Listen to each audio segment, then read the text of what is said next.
আসসালামু আলাইকুম। আজকে আমরা আলোচনা করব who will bell the cat story নিয়ে, যেটা অনেকগুলা ইঁদুর এবং বিড়াল নিয়ে। যারা এখনো এসকেস ওডিসিতে সাবস্ক্রাইব করনি তারা অবশ্যই নতুন নতুন কন্টেন্ট পেতে অবশ্যই সাবস্ক্রাইব করে নেবে। চলুন শুরু করা যাক। Who will bell the cat, বিড়ালের গলায় ঘন্টা বাঁধবে কে? অথবা এটা অন্য একটা টাইটেল দিয়েও হতে পারে, easier to say but difficult to do. বলা যতটা সহজ কিন্তু করাটা তত কঠিন। Once upon a time, the house of a rich man was infested with rats. একসময় এক ধনী ব্যক্তির বাড়িতে ইঁদুরের উপদ্রব হয়েছিল। The rats lived happily, running around freely and eating whatever they wanted. ইঁদুরগুলি খুব সুখে বসবাস করত এবং যা খুশি তা খেয়ে ফেলত।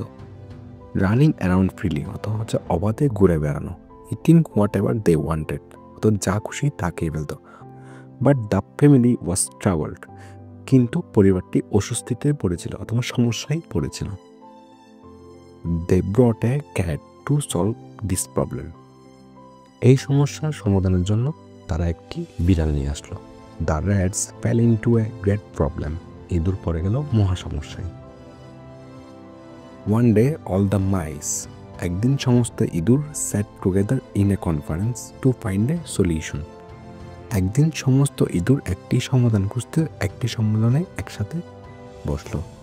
যখন তারা ইঁদুরকে দেখলো তারা পড়ে গেল মহা সমস্যায়, তাই তারা সমাধান খুঁজতে সবাই একসাথে একটা মিটিংয়ে আয়োজন করলো।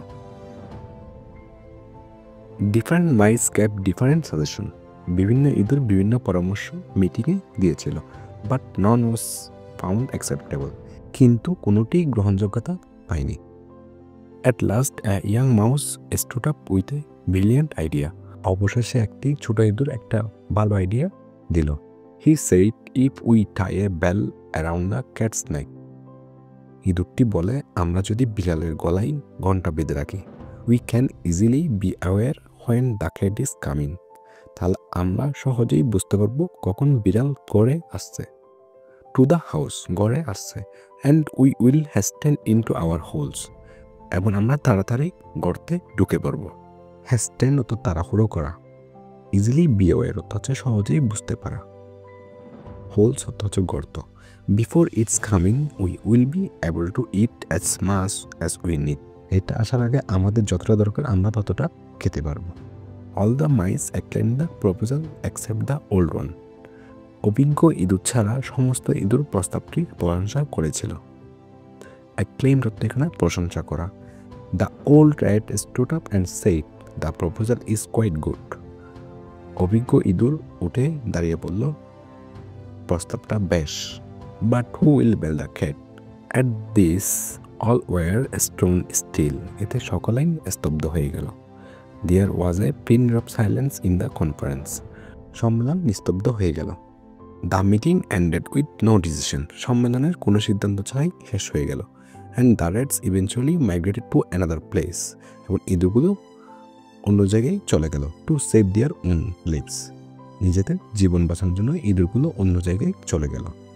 মূল কথায়, একসময় একটি ধনী ব্যক্তির বাড়িতে ইঁদুরের খুব উপদ্রব বেড়ে গিয়েছিল। ইঁদুরগুলো অবাধে চলাফেরা করতো, যা খুশি তা করতো। সমস্যার সমাধান করার জন্য তারা একটি বিড়াল নিয়ে আসলো। বিড়াল আসার পর ইঁদুরগুলো আতঙ্কে পড়ে যায়। তারা একত্র হয়ে একটি সম্মেলনের সমাধান খোঁজার চেষ্টা করে। অনেক প্রস্তাব আসে কিন্তু কোনোটি কার্যকর হয়নি। অবশেষে একটি তরুণ ইঁদুর প্রস্তাব দেয় যে বিড়ালের গলায় ঘন্টা বাঁধা হলে তারা বিড়ালের উপস্থিতি সহজেই বুঝতে পারবে। সবাই প্রস্তাবটির প্রশংসা করলো। আরেকটি অভিজ্ঞ ইঁদুর বলে বিড়ালের গলায় ঘন্টা দেবে কে? এটা শোনার পর সবাই নিস্তব্ধ হয়ে গেল। কোনো সিদ্ধান্ত ছাড়াই সম্মেলনটি শেষ হয়ে গেল। তারা নিজেদের জীবন বাঁচাতে অন্য কোথাও স্থান নিল। গল্প থেকে আমরা শিখতে পারি পরিকল্পনা করা যত সহজ কিন্তু তা বাস্তবায়ন করা আরও অনেক বেশি কঠিন। এরকম সহজ ভাষায় সব কিছু শিখতে অবশ্যই এসকেস ওডিসিতে সাবস্ক্রাইব করো।